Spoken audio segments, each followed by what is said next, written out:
네, 최저학력 기준. 우리 자료집에 제일 처음에 소개되어 있는데요. 거기에 매우 죄송스럽게도 오타가 하나가 있습니다. 죄송합니다. 서강대 가겠습니다. 서강대. 서강대 인문 6페이지입니다. 서강대 인문계열 찾으셨습니까? 우선 선발 중에 경제 경영 우선 선발로 가십시오. 2013년에는 백분위합 292였는데 2014년에는 국영수 백분위합이 거기 지금 자료집에 286으로 되어 있죠? 그 288로 바꿔주십시오. 죄송합니다.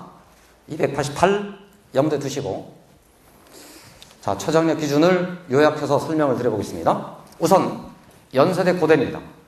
최근에 언론에도 많이 나오고 그래서 이러저런 그 기관마다 논술 전형의 최저학력 기준이 완화됐다고 하고 완화된 효과로 한마디로 말하면 우선 선발의 자격 기준을 충족한 학생들이 많아질 것이고 많아진다는 말이 한마디로 말해서 논술을 잘 써야만 저전에서 합격한다고 하며 논술 준비를 열심히 해야 된다라고 주장하는 이러저런 설명들이 있는데 자 이제부터 그거를 한번 정리를 하면서 가보겠습니다. 어쨌든 연세대 고려대 할 것 없이 2014학년도부터는 우선 선발이 뭔지 아시죠? 네, 수능이 일정한 기준에 되었을 때 수능에서 일정한 점수 이상을 얻었을 때에 그 친구들만을 주된 모집 대상으로 해서 논술 성적 중심으로 선발하는 전형이 우선 선발인데요. 연세대 가보겠습니다. 2013년에는 언수에 모두 1등급을 맞아야 우선 선발의 자격 기준을 충족했는데 네, 올해부터는 등급합 4가 됐습니다. 아시겠죠? 저게 무슨 말인지? 국영수가 모두 1등급일 때는 등급합이 얼마죠? 네, 그러니까 하나로 후퇴했단 말이죠. 살짝. 역시나 고려대학인 경우는 언어 수리 1등급이거나 수리 외국어 1등급이었었는데 네, 2014년부터는 국영수 등급합 4로 바뀌었습니다. 이게 지금 인문계열을 말하겠습니다. 그러면 저 등급합 4를 충족시킬 방법을 찾아보면 너무나도 당연하게 1, 1, 2가 돼도 등급합이 4가 되겠죠.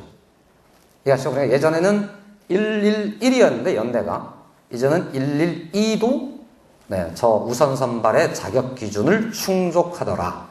그러면 저 수치만 보면 예전에 우선 선발 충족 요건을 만족한 친구들이 지금에 비해서 상대로 적어서 즉 이제 좀 늘어나는 듯한 효과가 생기는데 왜 저렇게 후퇴했을까를 생각해 봐야 됩니다. 대학들이 갑자기 착해졌을까요? 네. 대학들이 갑자기 논술에 막 필이 꽂혔을까요? 네, 그렇지 않다는 겁니다. 뒤에 가서 보겠습니다. 어쨌든 일반 선발의 최저학력 기준은 대략 비슷합니다. 그러니까 무슨 말이냐면 111을 턱걸이로 통과한 애가 있을 테고 예를 들면 어떤 친구가 있는데 안타깝게도 수학을 실수해가지고 2등급으로 살짝 턱걸이로 떨어졌어요. 국어 영어가 몽땅 다 만점입니다. 이런 친구가 안타깝기는 하죠. 그러니까 그런 애들이 이제는 구제 대상이 될 수 있단 말이겠죠. 이해하시죠?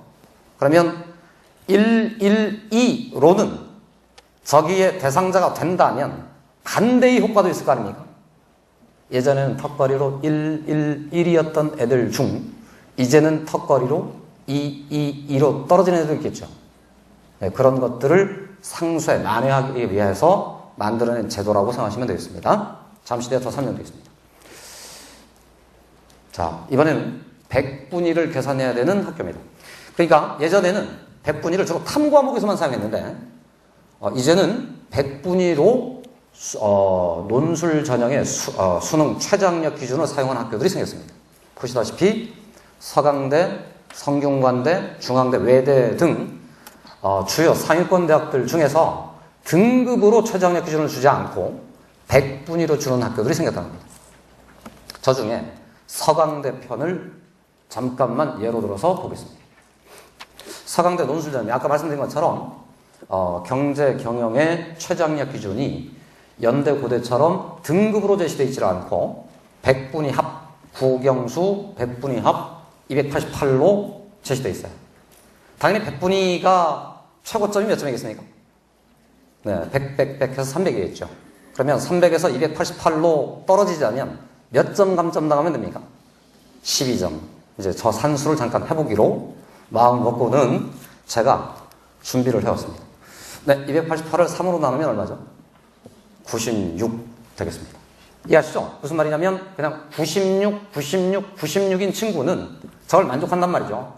96의 정체가 뭐죠? 1등급, 1등급, 1등급. 턱걸이로 다 1등급. 예전하고 큰 차이가 없어 보이죠? 다만 288을 만들 수 있는 여러 가지 조합이 있을 수 있다는 거예요.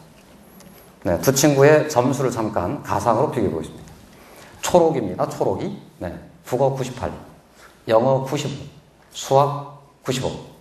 저렇게 되면 국어는 지금 100분위 수치예요. 원점수 아닙니다. 네, 국어가 1등급 맞죠? 영어는 안타까운 2등급, 수학은 어쨌든 그래도 안타까운 2등급. 괜찮습니까? 네, 그러면 쟤는 예전 같으면 등급합이 지금 몇이죠? 5인데다가 111이 아니기 때문에 무조건 탈락했었는데 저 친구는 100분위 합이 얼마인지 계산이 되십니까? 끝자리만 계산하십시오. 끝자리가 8인 거 아시겠죠? 네, 축하드립니다. 충전.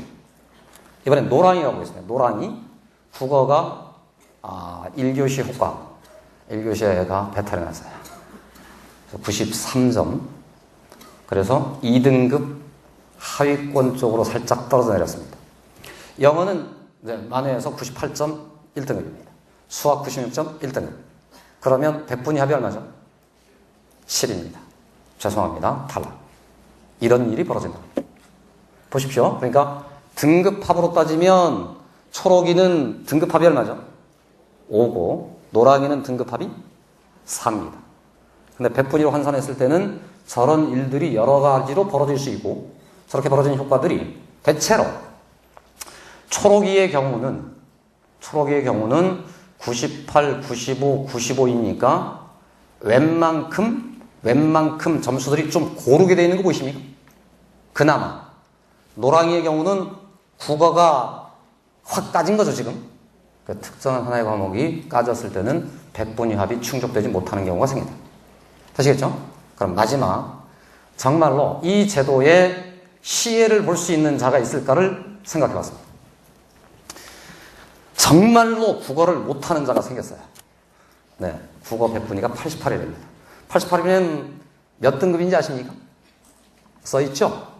3등급입니다. 그죠? 국어 3등급을 가지고 과연 서강대 경제 경영의 우선 선발 기준을 충족할 수 있을 것인가? 그러면 영어 수학의 100분위 합이 얼마면 되겠습니까? 네, 이해가시죠? 그러니까 한마디로 말하면 수학 100분위 100, 수학 만점, 영어 만점, 국어만 못해요. 얘도 어쨌든 100분위로는 된다. 되시겠죠? 네, 저런 애가 대한민국에 몇 명이 될 것인지를 상상해 보게 됩니다. 어쨌든 무슨 말이냐면 연대, 고대, 한양대는 최저학력 기준이 등급으로 설정되어 있는데 서강대, 성대, 외대 이런 학교들인 경우는 100분위로 설정되기 때문에 그러니까 고등학교 1학년인 우리 입장에서는 100분위가 매우 중요해졌다라는 연습용 문제. 이해하십니까? 100분위에 많이 익숙해지시기 바라겠다. 그래서 성적을 보고 100분위 합을 한번 산출해 보시고 산출된 100분위 합이 어떻게 되는지를 한번 따져도 보시고 그러면 좋겠답니다. 자, 그런데 남은 주제가 있습니다. 저 초록이와 노랑이가 연세대에 가면 어떻게 될 것인가? 조금 전 초록이는 서강대 합격했습니까? 합격이란다. 충족이 됐습니까? 안 충족이 됐습니까? 초록이는 충족됐죠. 노랑이는 탈락이고. 근데 연대는 100분위로 계산하지 않기 때문에 등급으로 계산하기 때문에 연대에 가면 초록이는 등급합이 몇이라고? 5. 노랑이는 이런 현상이 벌어지더라. 그래서 연대 가서는 역전되는 현상도 벌어지더라고요. 그러니까 저 수치들에 대해서 조금 더 민감하게 반응해 봐야 되는 거죠. 다시 등급합도 산출해 봐야 되고 100분위 합도 산출해 봐야 되고. 이 말은 뭐냐? 보통 인문계열 학생인 경우는 쓸 수 있는 논술 수시 6장 중에 애가 공부를 꽤 잘해요. 6장이 다 정해진 거 아시죠? 네. 저기서부터 써내려올 거 아닙니까? 6장을? 그럼 다 걸치게 되어 있습니다. 걸치게 된다는 말은 이 계산으로는 저기고 이 계산은 여기로 간단 말이네. 예전엔 다 등급으로 계산했었는데 이제는 그게 백분위로 간다. 백분위와 등급이 다 있다. 그러니까 논술 시험을 어디에 치중해서 갈 것인지에 대해서 조금 더 면밀한 분석을 해봐야 된다. 그 점을 우선 연습해 보시고 지나가보겠습니다. 이번엔 자연계열입니다. 자연계열은 연세대하고 고려대학교를 중심으로 설명되겠는데요. 대부분의 대학이 비슷한 맥락입니다. 2013년은 특별히 설명을 안 드리고 2014년을 설명드리는데 고대 및 연대 모두 왼쪽에 있는 우선선발 있죠? 공통점이 있습니다. 뭐가 공통점인지 아시겠습니까? 수학은 무조건 1등급이어야 된다. 그 다음 과탐 선택을 매우 신중하게 해야 된다는 주제가 남는데요. 수학이 1등급이어야 된다는 것은 자명한 거기 때문에 더 설명 안 드리고 과탐이 어떻게 될 것이냐 이게 주제인데 연대하고 고대가 살짝 달라요. 보시다시피 연대인 경우는 자연계열입니다. 수학비 1등급에다가 과탐 등급합 3이죠. 과탐 등급합 3이라는 것은 과탐 몇 과목을 응시하기로 했죠? 2과목, 그죠? 그러면 1 더하기 1도 되지만 1 더하기 2도 된단 말이죠. 2 더하기 2는 안 되고 1 더하기 3도 안 되고. 그런데 고려대를 잠깐 내려가 봤습니다. 고려대는 수학 1등급에다가 영어 또는 과학 1등급이에요. 이해하시죠? 그러면 다음과 같은 주제들이 또 대두될 수 있습니다. 자, 파랑이, 노랑이, 제일 뭐라고 해야 돼요? 고동이라고 해야 됩니까? 네. 보시다시피 파랑이하고 노랑이는 수학비가 모두 1등급이죠. 자, 과학에서 갈리는 겁니다. 수학을 매우 잘한 친구들 내부에서도 과학이 1 플러스 2로 돼서 충족되는 친구가 있는가 하면 과학에서 1, 3이 되거나 2, 2가 되면 어떻게 된다고? 탈락하게? 아니야. 우선선발 미충족이 돼서 탈락할 수 있는데 저기 지금 참고표 보이십니까? 저러면 많이 떨어질까봐 연대가 또 제도를 만들어 옵니다. 결원이 발생한다면 다 못 뽑는다면 이번에는 과학 평균 등급합 3 수학하고 과학 평균 수학 과학 평균 아시겠습니까? 그래서 노랑이의 마지막에 있는 애는 수학 1등급 과학이 2등급 2등급이죠? 그럼 과학 평균이 몇 등급이겠습니까? 2등급이죠?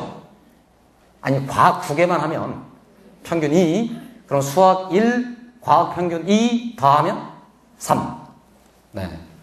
피말리는 대기 상태에 있으면서 제발 결혼이 발생하기를 기원합니다.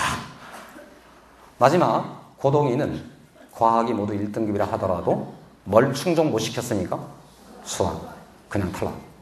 되시겠죠? 결론이 선명하다. 자연계열은 심지어는 저 우선 선발 안에 의치를 제외하고는 영어가 없습니다. 이해하시죠? 다음 고려대가 보겠습니다. 고려대에는 영어가 나타납니다. 그러면 고려대는 어떻게 될 것이냐?